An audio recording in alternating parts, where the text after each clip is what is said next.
The manifest said 42 souls on board. The galley count was 43. I counted twice. The medic counted with me. 43. Then 42. Then 43 again, when she looked away and looked back. Nobody was missing. Nobody was extra. Everyone had a name, a bunk, a shift. The numbers just refused to settle. I should explain how this started. My name doesn't matter for the purpose of this account, but my certifications do, because they're the only part of me the company still recognizes. I hold a Stage 3 offshore production operator ticket out of the Aberdeen training pipeline, with secondary qualifications in high-pressure separation and emergency shutdown coordination. I've worked 9 years on fixed platforms in the central North Sea and 2 years on a semi-submersible off the Western Shelf.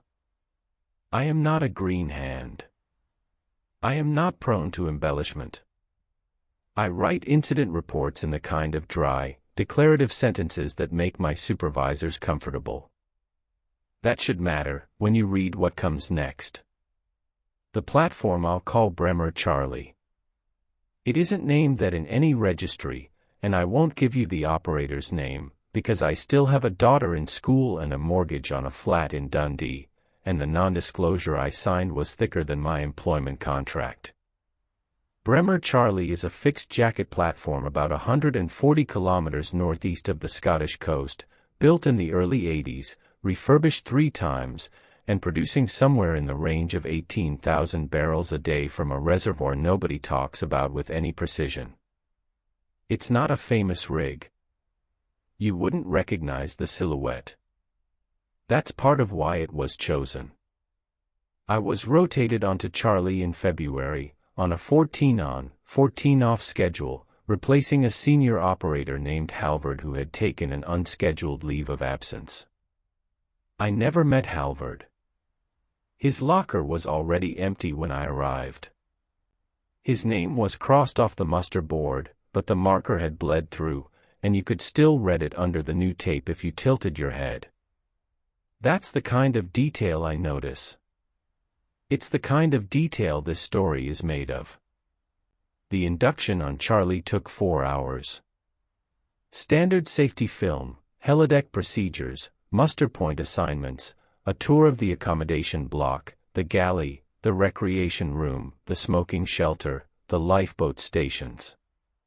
Standard.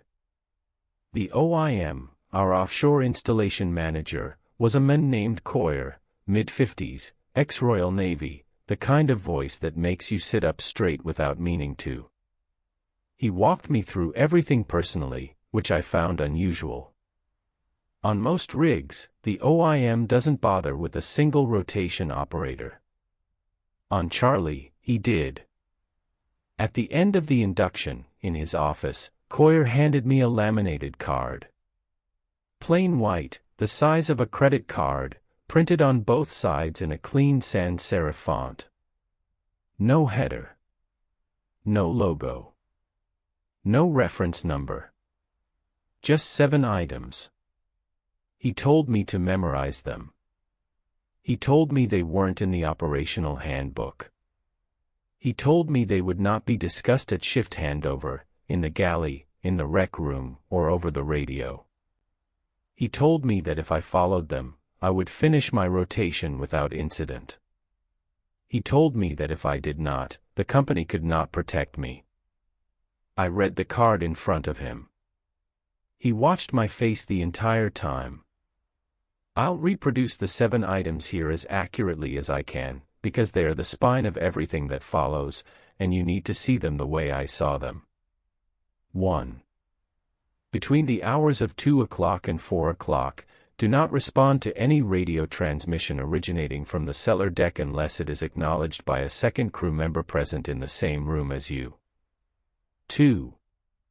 The 13th bunk in the lower accommodation corridor is not assigned. Do not enter the cabin. Do not adjust the door. Do not respond to knocking. 3. The galley count at the evening meal must match the manifest. If it does not, eat your meal, return to your cabin, and do not raise the discrepancy with the cook or the medic until 6 o'clock the following morning. 4. During helideck operations, if you observe a passenger disembarking who is not on the inbound manifest, do not approach them. Do not make eye contact. Continue your assigned task and report only to the OIM in person. 5. The standby vessel is the Marin Severn. If a second standby vessel appears on the eastern horizon at any time, do not acknowledge it on radio. Do not photograph it. Confirm its presence visually with one other crew member and notify the OIM. 6. Production well number 6 is shut in. It has been shut in since 2011. Do not attempt to access its wellhead enclosure. If the enclosure door is found open at the start of your shift, close it without entering and log the time only. 7. If, at any point, you hear your own voice on the radio when you are not transmitting, end your shift immediately, return to the accommodation block by the most direct route, and remain in your cabin until the next scheduled crew change. I read the card twice. Then I looked at Coyer. I asked him if this was a joke. He said it wasn't. I asked him if I could keep the card. He said no. He took it back, slid it into a drawer in his desk, and locked the drawer. He said the card was for memorization only. There were no copies in the accommodation block, none in the control room, none in any digital system. He said he'd been the custodian of those 7 items for 11 years, and that every operator who'd come through Bremer Charlie in that time had been given the same card and the same speech. He said most of them had finished their rotations without ever seeing why the items existed. He said a small number had. I asked him which category he thought I'd fall into. He didn't answer. He just told me to get to work. The first 8 days were unremarkable. I want to emphasize that. I want you to understand that I did not arrive on Bremer Charlie primed for the uncanny. I arrived skeptical, mildly irritated, and convinced that the 7 items were either a hazing ritual for new operators or some legacy superstition the OIM had inherited and didn't want to be the one to retire. I've worked enough rigs to know that crews develop folklore. Every platform has a haunted compressor. Every platform has a ghost in the moon pool. It's how men cope with 300 meters of black water under their boots and 12-hour shifts in steel corridors that smell like diesel and sweat. I assumed the card was that, formalized. I worked the dayside production console, monitoring separator pressures, choke positions, gas-oil ratios, and the shutdown logic that would isolate the wells in any of 14 abnormal scenarios. The control room sat on the upper deck, looking south over the helideck and the flare boom. There were 3 of us on the console at any time, a senior operator, a junior, and a panel technician. I was the senior on the day shift. My junior was a woman named Ellen, mid-30s, sharp, quiet, 3 years on Charlie. My technician was a man named Petrus, who spoke 5 languages and laughed at almost nothing. The work itself was clean. The reservoir was mature but stable. The separators ran a little hot on the second train, but within tolerance. The flare was steady. The crew was professional. I logged my readings every hour, signed my handovers, and ate my meals at the long table in the galley with the rest of the dayside crew. On the 8th night, the galley count came up wrong. I was sitting 2 seats down from the medic, a woman named Bridget, with my tray in front of me and a cup of weak coffee cooling next to it. The cook had served 42 meals. The manifest showed 42 souls on board. The galley was full, and the noise was the usual low rumble of forks and conversation. Bridget was doing what medics on rigs always do at the evening meal, sweeping her eyes across the room, counting heads. It's reflex. It's how they keep their feel for who's where. She frowned. She counted again, with her finger moving slightly on the tabletop. She leaned over to me and said, quietly, I have 43. I counted. 43. We counted together. 43. Then she looked down at her tray to cut a piece of fish, and when she looked up, she said, 42. I counted again. 42. I sat very still. I remembered item 3. I ate my meal. I did not raise the discrepancy. I went back to my cabin and lay on my bunk in the dark for a long time, listening to the rig's low structural hum, the way it rises and falls with the swell. At 6 o'clock the next morning I went to the medic's office. Bridget was already there, drinking tea. She looked tired. I asked her if she remembered the count. She said she did. I asked her what she thought it meant. She said, I think it means we're going to have a quiet rotation, if we're lucky. That was the first time I understood that the 7 items were not a hazing ritual. The second incident was the radio. It was the night of my 11th day. I was covering a partial nightside shift because Ellen had a migraine and I'd offered to take her hours. The control room at 2:30 in the morning is a particular kind of place. The fluorescent lights hum at a frequency you stop hearing within an hour. The screens glow blue. The wind outside the reinforced windows is a constant low pressure on the glass. You can hear the flare from inside, faintly, a sustained breath. At 2:43, the radio on the cellar deck channel crackled. I was alone in the control room. Petrus had stepped out to use the toilet. The voice on the radio said, Control, cellar deck, can you confirm pressure on train 2? I recognized the voice. It was Halvard's. I had never met Halvard. I had only heard about him. But the voice was unmistakable in the way voices can be when you've been told enough about a person. The cadence matched the description Coyer had given, the slight Norwegian inflection on the consonants, the unhurried delivery.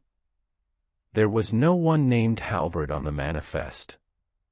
There was no one on the cellar deck at 2:43, because no maintenance had been scheduled for that window. I did not respond. I sat with my hand near the transmit button and did not press it. I watched the seconds tick over on the wall clock. 2:44, 2:45. The voice came back. Control, cellar deck. Confirming pressure request on train 2. Operator standing by. It was patient. It was the voice of a man who had transmitted that exact phrase 1,000 times in his career and was simply waiting for the response he expected. Petrus came back into the control room at 2:46. I waited until he was seated. Then I keyed the radio and said, Cellar deck, control. Repeat your request. There was no response. I waited 5 minutes. I logged the transmission. I noted the time, the channel, and the content. I did not note the identity of the voice, because I could not justify it on paper. At handover the next morning, I asked Coyer if I could speak with him in his office. He closed the door behind us. I told him what had happened. I told him I had complied with item 1. I told him I needed to know what I had heard. He listened without interrupting. When I was finished, he said, Halvard was a good operator. I waited. He said, he took his unscheduled leave on the cellar deck, at 2:51, on the 7th of November, 2022. He did not return to the accommodation block. I asked him what that meant. He said, "It means the cellar deck has his voice now. It uses it, sometimes. It is one of several voices it has. The item exists because if you respond to a transmission from the cellar deck in those hours without a witness, the system will record the response, and it will record it as originating from you, and the next operator on shift will hear it, and they will not know whether it is real." I sat with that for a moment. I asked him how many voices the cellar deck had. He said, "I don't know. I don't go down there." I asked him if anyone went down there. He said, "Production engineers, in pairs, between 6 o'clock and 1800 hours, with the OIM informed in advance. Never alone. Never at night." I asked him what was on the cellar deck.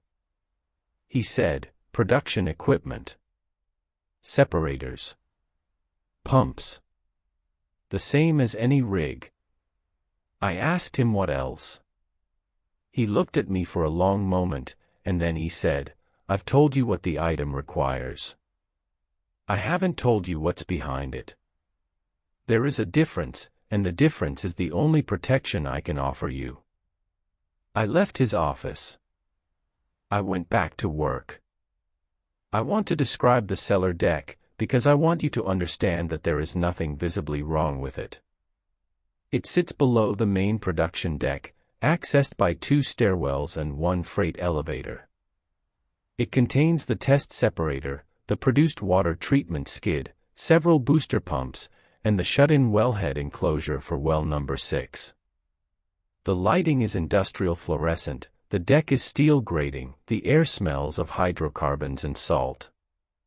It is loud during the day and quiet at night. There is nothing in its physical layout that suggests anything unusual. I went down there in pairs, during daylight hours, 4 or 5 times during my rotation, and each time it was simply a working deck, doing its job. But there is a feeling on the cellar deck that I will try to describe accurately, even though I know how it will sound.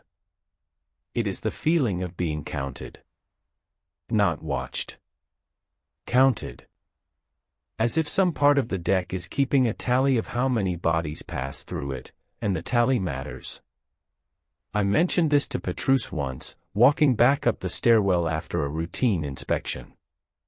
He stopped on the landing and looked at me carefully. He said, "Don't say that out loud down there." Then he kept walking. I never said it out loud down there again.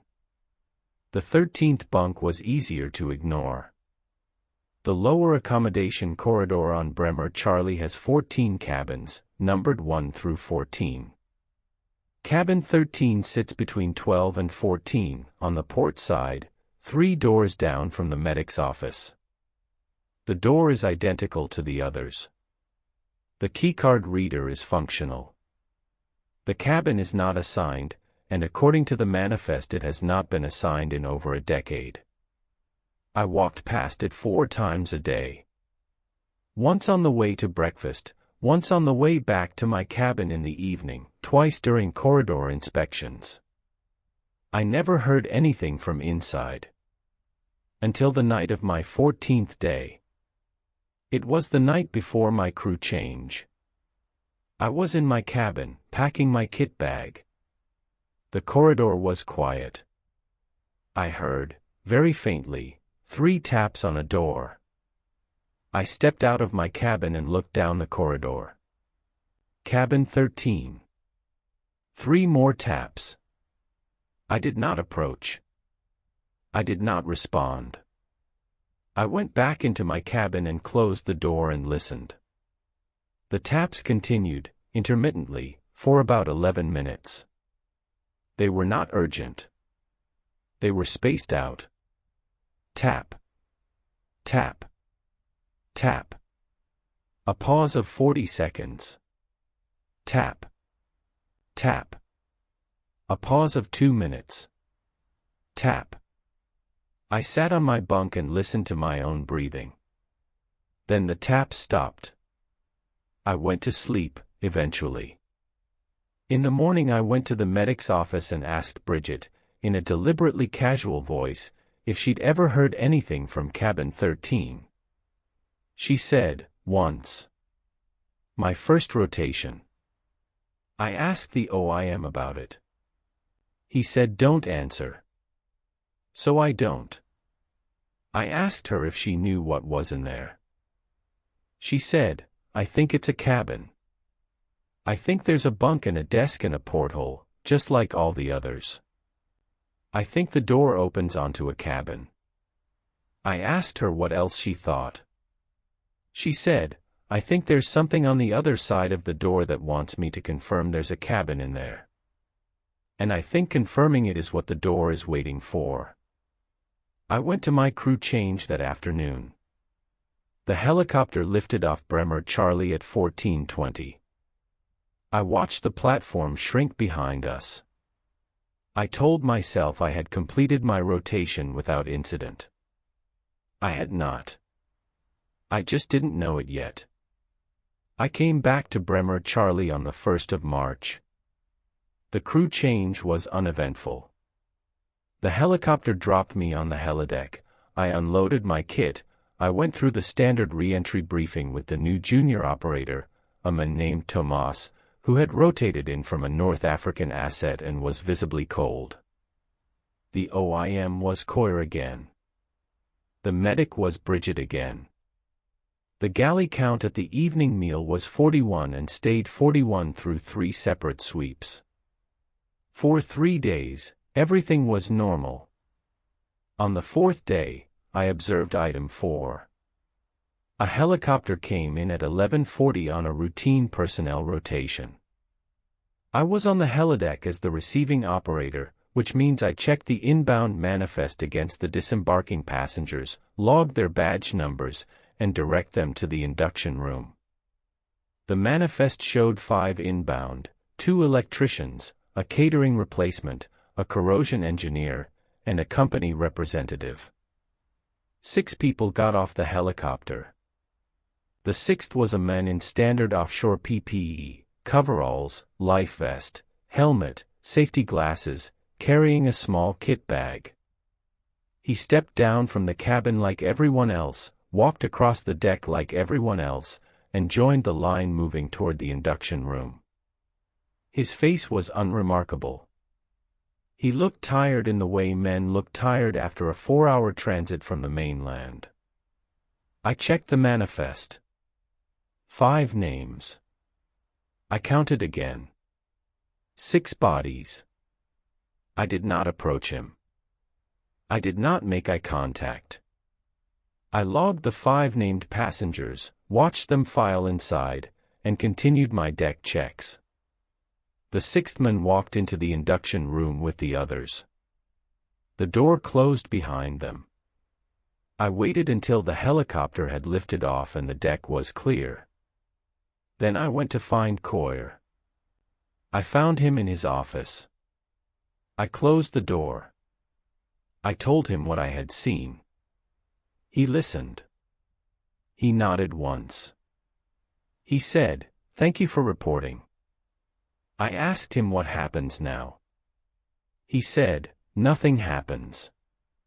The induction room currently contains 5 inducted personnel.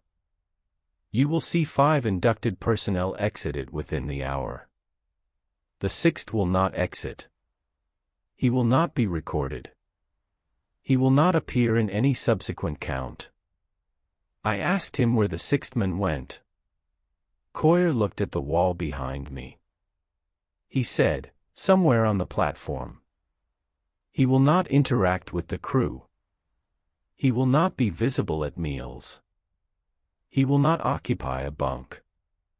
I asked him how many 6th men there had been, over the years. He said, 11, that I know of. There were probably more before my time.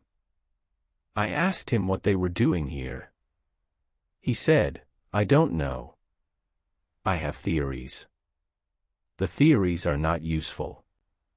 I asked him for one anyway. He was quiet for a while. Then he said, "I think the platform is a place where certain kinds of people come to not exist anymore.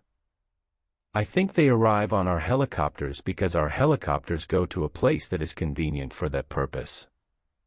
I think the company knows, and the company is paid to not record them, and the 7 items exist because the not recording is fragile, and operators who interact with the unrecorded passengers can be drawn into the same condition." I asked him if any operator ever had been. He said, "Halvard." I left his office. I went back to work. Item 5 came up on the 7th day of my second rotation. I was in the control room at 16:20, a clear afternoon, visibility unusually good for the season. I was running through the evening watch checklist when Petrus, who was at the radar console, said, "Hey." I came over. There were 2 vessels on the radar plot. One was the Marin Severn, in its standard standby position about half a nautical mile to the south. The other was an unidentified contact, 3 nautical miles to the east, heading slowly north. The contact was the right size for a standby vessel. It was not on any AIS broadcast. It was not transmitting an identifier. Petrus zoomed the radar. He looked at me. He said, "Should we call it in?" I said, "No. Not on radio. Get the OIM. In person." Petrus left. I went to the eastern window of the control room with a pair of binoculars and looked out. I could see the vessel. It was a standby vessel, painted in the pale orange and white that is standard for North Sea rescue craft. The name on the bow was indistinct in the haze, but the whole profile was correct. There was no smoke from her stack. There were no figures on her deck. She was moving north at an estimated 4 knots, parallel to our platform, on a course that would take her past us and out of visual range within the hour. Coy arrived in the control room. He looked through the binoculars without saying anything. He looked for a long time. He handed the binoculars back. He said, "Confirmed." I asked him what we do. He said, "Nothing. We do not acknowledge her on radio. We do not photograph her. We log her presence in the OIM's private log, which is not connected to the operational network. We watch her until she is out of sight." I asked him what she was. He said, "I don't know. I have been the OIM on this platform for 11 years. I have seen her 7 times. She has never approached us. She has never transmitted. She has never been confirmed on any other platform's radar. The Marin Severn cannot see her, and we have asked, carefully, in conversation, without ever using her course or position. The Marin Severn looks at the same bearing and sees empty water. I asked him if anyone had ever tried to photograph her. He said, "Once." The photograph showed empty water. I asked him what would happen if we acknowledged her on radio. He said, "I don't know. The item exists because someone, at some point, found out, and the item was added afterward. We watched her until 1748, when she passed out of visual range over the northeastern horizon. The radar contact remained for another 23 minutes, then faded. The OIM logged it in his private log. I returned to my checklist. That evening at the galley, the count was 41, and stayed 41, and I ate my meal in silence. I want to talk now about well number 6. Item 6 is the longest standing of the 7, and the one I understood least when I first read the card. Production well number 6 was shut in 2011, 11 years before I arrived on Bremer Charlie. It is enclosed in a steel structure on the cellar deck about the size of a small shipping container, with a single access door, locked, badge-controlled, alarmed. The wellhead inside is mechanically isolated. There is no produced fluid passing through it. It is dead infrastructure.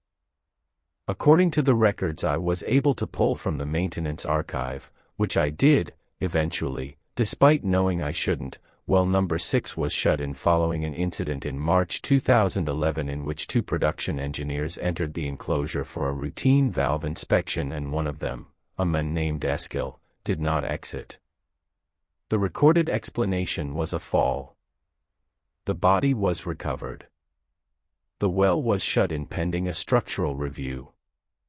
The structural review was completed in 2012 and recommended re-entry was safe. The well was not re-entered. The maintenance archive contained no further entries on well number 6 between 2012 and the present. No inspections. No tests. No work orders. The well sits on the cellar deck like a tooth in a closed mouth. On the 11th day of my second rotation, I came on shift at 6 o'clock and was informed by the off-going night operator, a man named Dave, that the wellhead enclosure door had been found open at 4:47. He had closed it without entering. He had logged the time only. He had not informed Coyer, because the item did not require it. I went to the cellar deck at 9:30, with Petrus, in daylight, with the OIM informed. The enclosure was closed. The lock was engaged. The badge log showed no entry since 2012. I asked Petrus if doors on this rig opened by themselves. He said, some of them. I asked him if the OIM knew. He said, he knows about this one. We did our inspection of the surrounding deck and went back upstairs. That night I went to Coyer's office and asked him about Eskil. He was quiet for a long time. Then he said, Eskil was the first operator to respond to a radio transmission from the cellar deck without a witness present. The transmission requested he enter the wellhead enclosure for an emergency valve check. The transmission was logged as originating from the production engineering supervisor.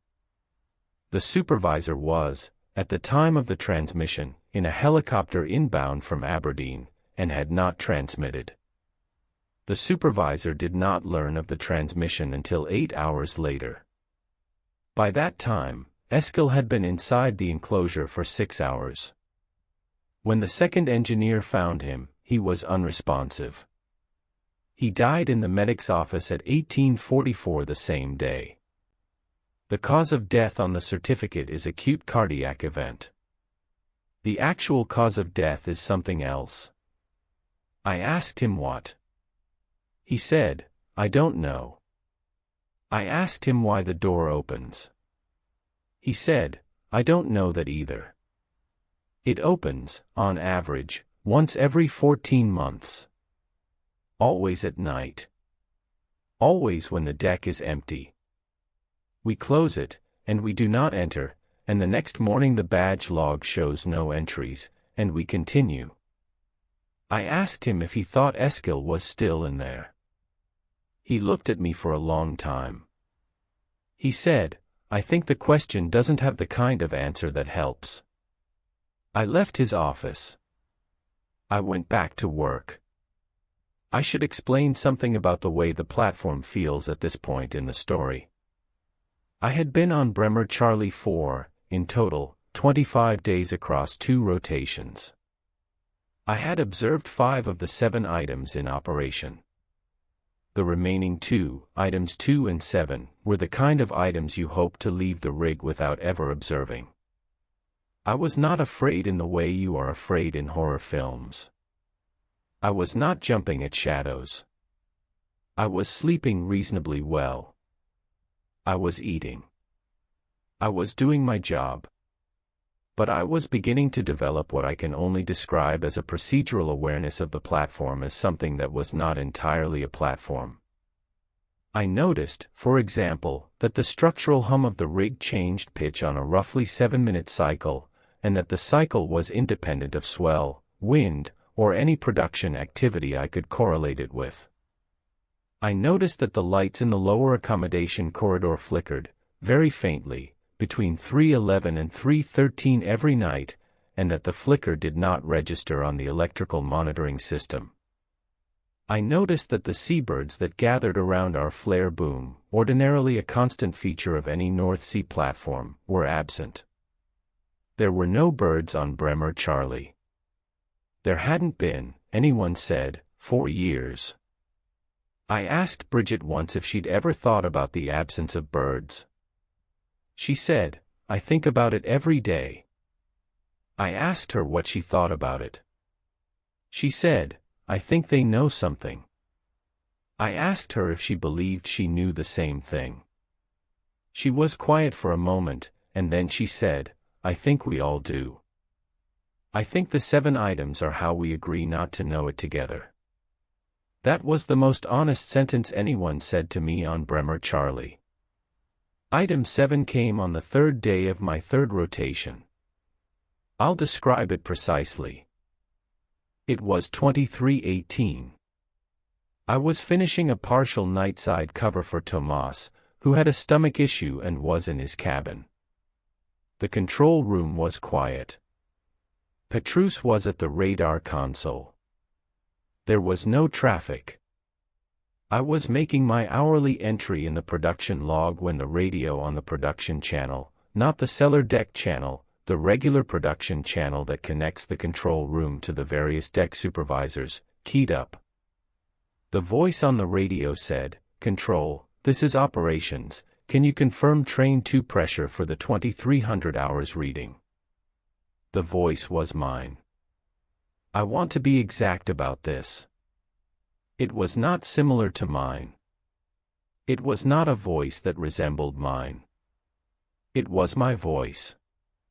The cadence, the slight catch on the consonants, the way I say operations with a softer second syllable than the first. It was a recording of me, except I had not made the recording. I had not transmitted that phrase that night.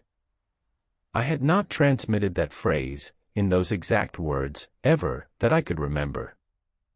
I sat with my finger on the log entry pan. Petrus was looking at me.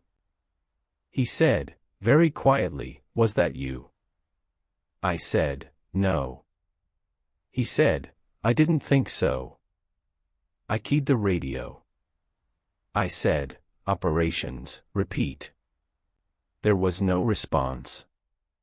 I sat for 30 seconds. Petrus sat with me. Then I stood up. I told Petrus I was ending my shift. I told him to call Tomas back to cover, regardless of the stomach issue. I told him to log my departure as item 7. He said, "Are you sure?" I said, "I'm sure." I left the control room. I walked to the accommodation block by the most direct route, which took me down the external stairwell, across the main deck, and through the side entrance to the lower corridor. The corridor was empty. The lights were normal. I passed cabin 13 without slowing. I went into my cabin. I locked the door. I sat on my bunk. The crew change was 11 days away. I did not leave my cabin for any operational reason during those 11 days. I understand how that sounds. I understand that it sounds like a man who lost his nerve, or who succumbed to a kind of induced paranoia, and who hid in his cabin while the rest of the platform continued its work. I want to be clear that I considered this interpretation seriously, several times, while I was sitting on my bunk staring at the metal door. But the item was specific. The item required that I remain in my cabin until the next scheduled crew change. It did not say that I should reconsider the next morning. It did not say that I should resume my duties if I felt better. It said that if I heard my own voice on the radio when I was not transmitting, I should end my shift, return to my cabin by the most direct route, and remain there until the next scheduled crew change. So I remained. Bridget brought me meals. She did not ask me what had happened. She did not tell me what the rest of the crew was being told. She left a tray inside the door 3 times a day and took the previous one. The OIM came to my cabin once, on the second day, and stood in the doorway, and asked me a single question. He asked, "Are you all right?" I said, "I think so." He said, "Stay in the cabin." The item is specific. 11 days. He left. I read the books I had brought. I did the small calisthenics I do on rotation. I slept. I listened to the structural hum, and to the small sounds of the corridor outside my door, and to the faint, distant sound of the flare. On the 7th day, at 3:11, I heard the lights flicker. You can hear fluorescent lights flicker, faintly, if you are listening for it. I had been listening for it. At 3:12, I heard, very softly, 3 taps on the door of my cabin. Not cabin 13. My cabin. I did not respond. There was a pause of about 40 seconds. Then 2 taps. I did not respond. A pause of about 2 minutes. Then 1 tap. I did not respond. The taps stopped. I sat on the bunk in the dark for the rest of the night, and I understood, with a clarity I had not had before, what cabin 13 was. I want to articulate this carefully, because it is the closest thing to an explanation I am able to offer. I think cabin 13 is the cabin you are assigned to when the platform begins to count you among the unrecorded. I think the door of cabin 13 knocks not to be answered, but to find out which cabin will answer back. I think when an operator on Bremer Charlie answers, in any way, a verbal acknowledgement, a footstep across the floor toward the door, a movement toward the keycard reader, the cabin number is updated. I think the next operator who walks past cabin 13 is walking past an empty room, because cabin 13 has moved, that night, to whatever cabin answered. I think this is what happened to Halvard. I think this is what almost happened to me. I do not have proof of this theory. I have only the 7 items, and the silence around them, and the fact that on the 7th night of my isolation, the taps came to my door, and I did not answer, and on the 8th night the taps came to a different door further down the corridor, and on the 9th night I heard nothing at all. I do not know whose door the taps came to on the 8th night. I have not been able to bring myself to find out. The crew change came on the 11th day, as scheduled.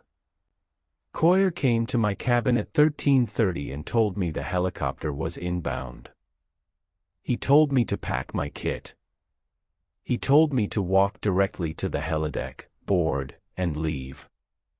He told me one more thing. He told me the company would be terminating my contract on Bremer Charlie, with full severance, effective the moment my boots left the platform. He told me this was not a punishment. He told me this was protocol for any operator who had observed item 7 and complied with it. He told me there was no version of my future career that included a return to Bremer Charlie, and that this was for my own benefit, and the platform's. I asked him how many operators that protocol had applied to. He said, 4, in the 11 years I've been OIM. I asked him about the others. He said, the others didn't comply. I packed my kit. I walked to the helideck. The helicopter was a standard transit aircraft. I boarded with 3 other outgoing crew. I did not look back at the platform as we lifted off. I did not look at the standby vessel. I did not count the passengers in the cabin. The flight to Aberdeen took 4 hours and 12 minutes. I cleared the helicopter terminal at 1948. I took a taxi to my hotel. I ate dinner alone in the hotel restaurant. I slept for 14 hours. The next morning, I called my company representative and accepted the severance. The morning after that, I drove home to Dundee. I have been home for 6 months. I have not returned to offshore work. I have a small consulting practice now, doing process safety reviews for onshore facilities. The work is uninteresting and pays adequately. I see my daughter 4 days a week. I sleep in a bed that does not move with the swell. The structural hum of the building I live in is the hum of a dishwasher and a heat pump and the occasional car passing on the street outside, and it does not cycle on a 7-minute period, and there are seabirds at the harbor, and I count them sometimes, on the walk to the shop. I want to tell you that the story ends there.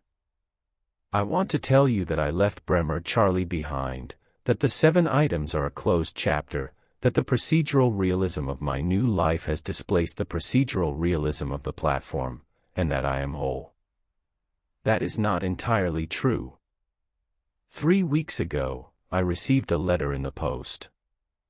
The envelope was unmarked. There was no return address. The postmark was Aberdeen. Inside was a single sheet of paper, printed in the same clean sans serif font as the laminated card. The sheet contained 8 items. The first 7 were the items I had memorized. The 8th item, which I had not seen before, read as follows. If, after rotation, you receive correspondence from this address containing the operational items, do not destroy it. Do not photograph it. Do not discuss it. Retain it in a secure location. The platform will require its return at a time it will choose. I did not destroy the sheet. I did not photograph it. I am not discussing the location where I have placed it. I have not received any further correspondence. I have, however, noticed 2 things. The first is that the structural hum of my building, which had been the hum of a dishwasher and a heat pump and the occasional car, has, in the last 11 days, begun to cycle. The cycle is not 7 minutes. It is closer to 9. But it is a cycle, and it is independent of any source I can identify, and I hear it most clearly at 3:11 in the morning, when the lights in my bedroom flicker, very faintly, for 2 minutes, before settling. The second is that on the morning of the 4th day after the letter arrived, I was making coffee in my kitchen, and the radio on my counter, a small DAB unit I use for the morning news, keyed up between stations, and a voice came through, briefly, before the station resolved. The voice said, "Control, this is operations, can you confirm train 2 pressure for the 2300 hours reading?" The voice was mine. I have not turned the radio on since. I am writing this account now because I want there to be a record, somewhere, of what Bremer Charlie is, in case the platform requires the return of the sheet, and in case the return involves me. I am not asking for help. I am not asking for verification.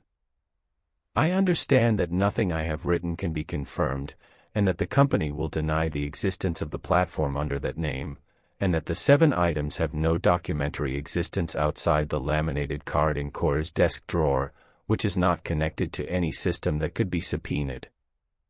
I am asking only that you read this carefully.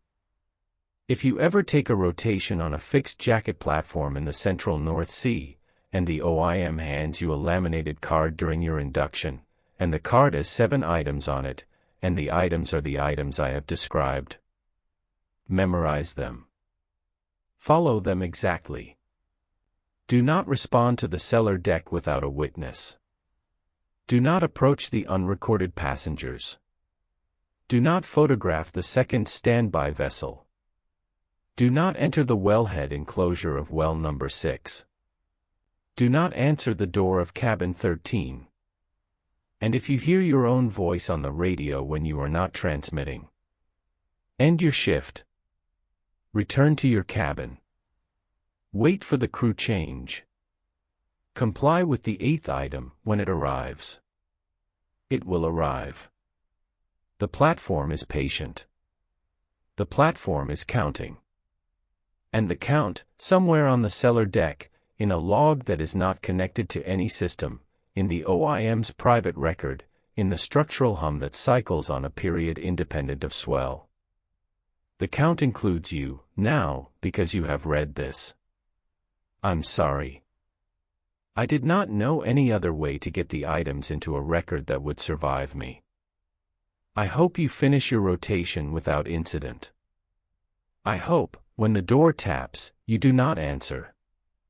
I hope the voice you hear on the radio, in some kitchen, in some morning, 6 months after you have come ashore. I hope it is not yours.